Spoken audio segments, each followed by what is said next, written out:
কোন জায়গা থেকে কোন আমার বান্দা এমন দয়ালু যার কাছ থেকে একটা নেকি তুমি সহযোগিতা পাইলে তোমাকে দিল আর তুমি নিয়ে আসলে অবশ্যই আমি তোমাকে তো জান্নাতে পাঠিয়ে দেব। যেহেতু আমি বলেছিলাম ইন্নাল্লাহ লা তুখলিফুল মিয়াদ, আল্লাহ ওয়াদা খিলাফি করে না। কিন্তু আল্লাহ জানার সত্ত্বেও প্রশ্ন করবে, ওই বান্দাকে নিয়ে আসো যে বান্দা তোমাকে আজকে একটা নেকি দিয়ে সহযোগিতা করেছে, তাকে নিয়ে আসো। ততক্ষণ পর্যন্ত তাকে নিয়ে আসবে না আমি তোমাকে জান্নাতে পাঠিয়ে দেব না।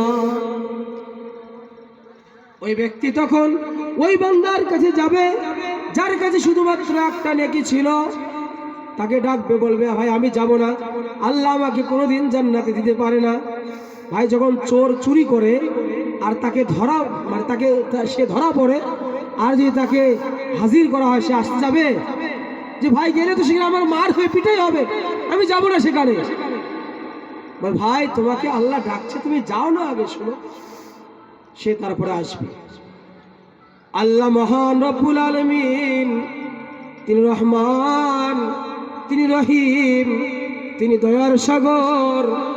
তিনি বলবে, ও বান্দা, তুমি যদি একটা বান্দা হয়ে কিয়ামতের দিবসে অপর বান্দার যদি সহযোগিতা করতে পারো, একটা নেকি দিয়ে সহযোগিতা করে জান্নাতে পাঠাইতে পারো, আমি বখিল নই। তুমি বান্দার প্রতি রহম করার কারণে আমি তোমার উপর রহম করে একটা নেকির বিনিময় আমি তোমাকে জান্নাতে পাঠিয়ে দেব। সুবহানাল্লাহ। ভাই আল্লাহ এমন দয়ালু যে আল্লাহ একটা নেকির বিনিময়ে জান্নাত দিতে পারে। সেই আল্লাহর জন্য যদি আল্লাহর ঘরের সহযোগিতা করি, আল্লাহ কি আমাকে সেই আমলের বিনিময়ে জান্নাত দিতে পারে না? ভাই দোস্ত বুজুর্গ, পারবে না? আরেকটা হাদিস শোনাবো ভাই, আরো একটা খুব সুন্দর হাদিস। তোমাদের হয়তো মানুষ কম হোক কিন্তু শোনার আগ্রহটা মনে হয় ভালো আছে, যার জন্য আরো একটা সুন্দর হাদিস মনে পড়ে গেল। বলবো ভাই, শুনবেন তো? কেউ বিরক্ত হচ্ছেন না তো? কিন্তু আফসোস করতেছি ওই সমস্ত ভাইয়ের প্রতি যারা এখনো পর্যন্ত বাজারে ঘুরে ফেরা করতেছে। আল্লাহ তাদেরকে বোঝার তৌফিক দান করুন।